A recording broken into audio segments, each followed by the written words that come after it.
কথা আল্লাহ রাব্বুল আলামিন বলেছেন কোরআনের মধ্যে যে জিকির কতটুকু করবে তার কোনো সীমাবদ্ধতা নাই। যেমন আল্লাহ রাব্বুল আলামিন বলেন ইয়া আইয়ুহাল্লাযীনা আমানু যিকুরুল্লাহা যিকরান কাসীরা ওয়াসাব্বিহুহু বুকরাতান আসীলা।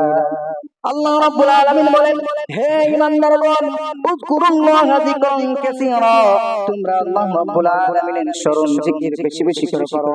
কতটুকু করবে কোনো সীমাবদ্ধতা নাই। নামাজ যেমন 5 ওয়াক্ত নামাজ পড়তে হবে তার কোনো সীমাবদ্ধতা আছে, তার সীমাবদ্ধতা আছে। রোজা 1 মাস করতে হবে বছরে, সেটারও সীমাবদ্ধতা আছে। এরকম ভাবে হজ করতে হবে, কারো হজ ফরজ হলে সে একবারে হজ করতে হবে, সীমাবদ্ধতা আছে। বারবার তার উপর হজ ফরজ হবে না, একবার সে যদি হজ আদায় করে দেয়, জীবনে একবার করলে তার হজ আদায় হয়ে যায়। সুতরাং এটারও একটা সীমাবদ্ধতা আছে, কিন্তু জিকিরের কোনো সীমাবদ্ধতা নাই, ঠিক কিনা? আল্লাহ রাব্বুল আলামিন বলেন উযকুরুল্লাহা যিকরান কাসীরা, কতটুকু জিকির করবে তার কোনো সীমাবদ্ধতা নাই। সুতরাং তুমি দোকানে বসে আছো, ব্যবসায় আছো, যেখানে থাকো না কেন জিকির করবে। শুধু খারাপ জায়গাগুলো বাদে যেখানে তুমি নতুন জায়গায় বসে থাকো তুমি জিকির করো। ওযু থাক বা না থাক তুমি আল্লাহ রাব্বুল আলামিনের জিকির করতে পারবে। সুবহানাল্লাহ, আলহামদুলিল্লাহ। জিকিরগুলো রাসূলুল্লাহ সাল্লাল্লাহু আলাইহি ওয়াসাল্লাম বলেন জিকিরের ফজিলত কি দেখেন। আন সাঈদুল খুদরি রাদিয়াল্লাহু তাআলা আনহু আন্না রাসূলুল্লাহ সাল্লাল্লাহু আলাইহি ওয়াসাল্লাম রাসূলুল্লাহ সাল্লাল্লাহু আলাইহি ওয়াসাল্লামকে জিজ্ঞাসা করলেন আইয়ুল ইবাদি আফদালু দারাজাতান ইনদাল্লাহি ইয়াউমাল কিয়ামাহ। রাসূলুল্লাহ সাল্লাল্লাহু আলাইহি ওয়াসাল্লামকে জিজ্ঞাসা করলেন ইয়া রাসূলুল্লাহ ইয়া হাবিবাল্লাহ, কিয়ামতের দিন আল্লাহ তাআলার দরবারে সবচাইতে প্রিয় এবং উত্তম কে হবে?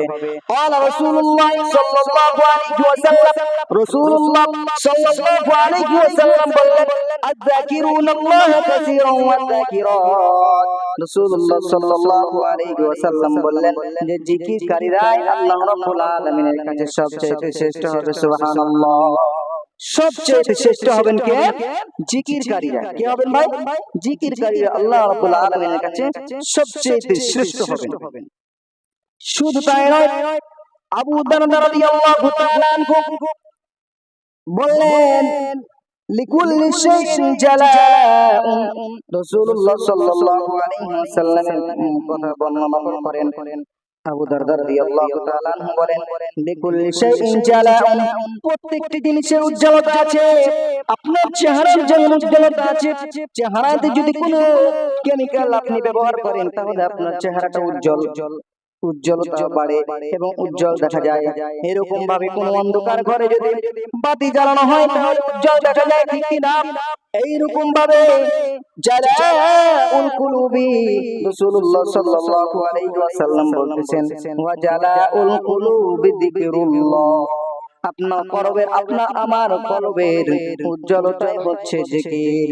কারণ প্রত্যেকটি মানুষের একটি কলব আছে। কোন মানুষ যখন গুনাহ করে, একটি গুনাহ করার পরে তার কলবের মধ্যে একটি দাগ পড়ে যায়।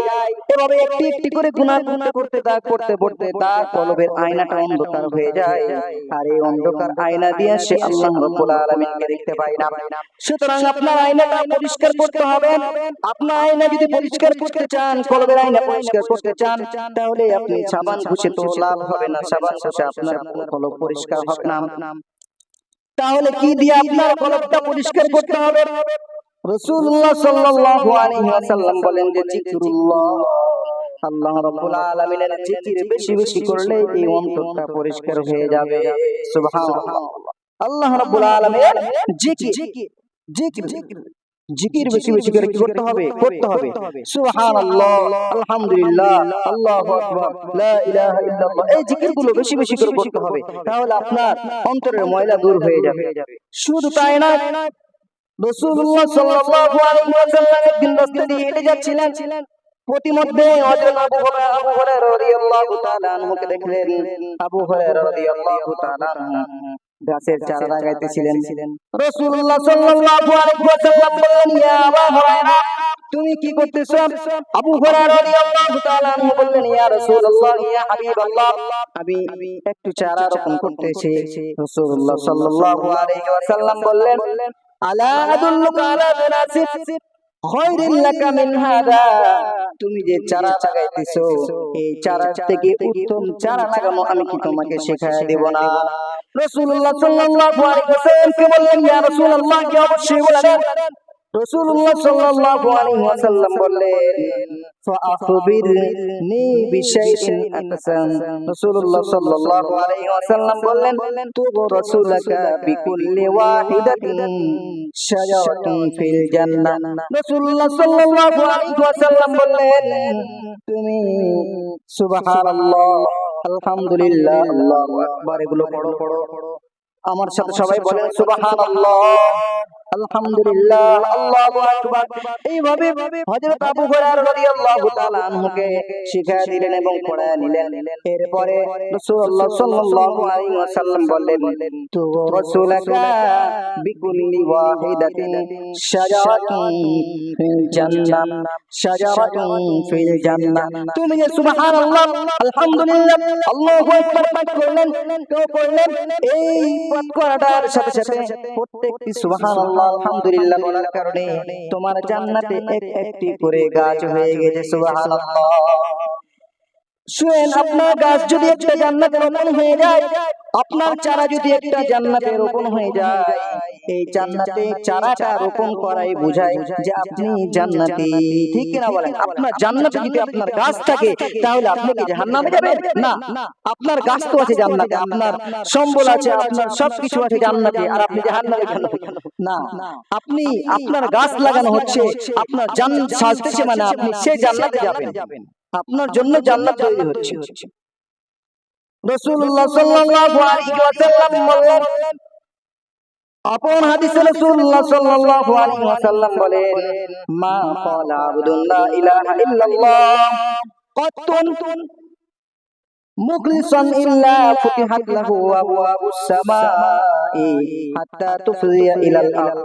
রাসূলুল্লাহ সাল্লাল্লাহু আলাইহি ওয়াসাল্লাম বললেন, যদি কোন বান্দা ইখলাসের সাথে লা ইলাহা ইল্লাল্লাহ এর জিকির করে, লা ইলাহা ইল্লাল্লাহ মুহাম্মাদুর রাসূলুল্লাহ এটা পাঠ করে, রাসূলুল্লাহ সাল্লাল্লাহু আলাইহি ওয়াসাল্লাম বলেন যে ফুতিহাত লাহু আবওয়াবুস সামাই হাত্তা তুফজিয়া ইলাল আরদ, তার জন্য আসমানের 7টি দরজাই খুলে যায়। সুবহানাল্লাহ। এই লা ইলাহা ইল্লাল্লাহর সওয়াবটা, এই লা ইলাহা ইল্লাল্লাহ এইটা তার আসমানের 7টি দরজা খুলে যায় আর আল্লাহ রাব্বুল আলামিনের কাছে পৌঁছে যায়। সুবহানাল্লাহ। এরকম এইজন্য লা ইলাহা ইল্লাল্লাহ, লা ইলাহা ইল্লাল্লাহ এগুলো কি করতে হবে ভাই? জিকির করতে হবে। রাসূলুল্লাহ সাল্লাল্লাহু আলাইহি ওয়াসাল্লামের কাছে এক সাহাবী এসে জিজ্ঞাসা করলেন, ইয়া রাসূলুল্লাহ, ইয়া হাবিবাল্লাহ, ইন্না শারাইআল ইসলামি কদ কাসুরাত আলাইয়া, ইয়া রাসূলুল্লাহ, ইয়া হাবিবাল্লাহ, দিন ইসলামের অনেকগুলো হুকুম আহকাম আছে, অনেকগুলো হুকুম আহকাম, সেগুলো আমার পালন করা কষ্টকর হয়ে যাবে। সুতরাং সবগুলোকে আমি এমন করে আয়ত্ত করতে পারি, কোন জিনিস দ্বারা সেই জিনিস আমাকে বলে দেন। কদ কাসুরাত আলাইয়া, আমার উপর অনেক দিন ইসলামের অনেকগুলো হুকুম আমার উপর বর্তায় আছে, অনেকগুলো তো আমার পালন করা সম্ভব নয়। এমন ভাবে পালন করব যাতে করে সবগুলো আমার মধ্যে চলে আসে বা সবগুলো আয়ত্ত করতে পারি। কি করব বলেন? রাসূলুল্লাহ সাল্লাল্লাহু আলাইহি ওয়াসাল্লাম